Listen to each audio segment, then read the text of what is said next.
Sabi mo, kapatid mo, yun pala, asawa mo.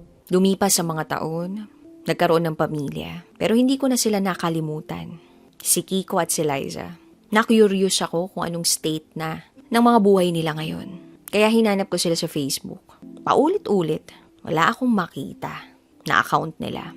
Hanggang isang araw, nag-message ako sa mga nag-comment sa isang Facebook page na may kaugnayan sa trabaho nila noon. Yung iba sumagot na hindi raw nila kilala.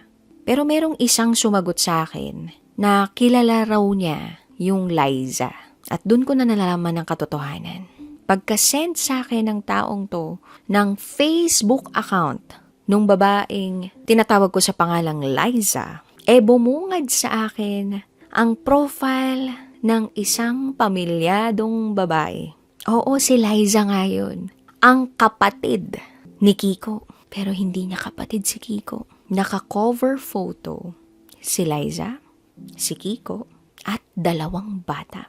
Nag-scroll ako sa account na yun at tiningnan ko ang iba pang mga litrato. Hindi lang sila magkapatid.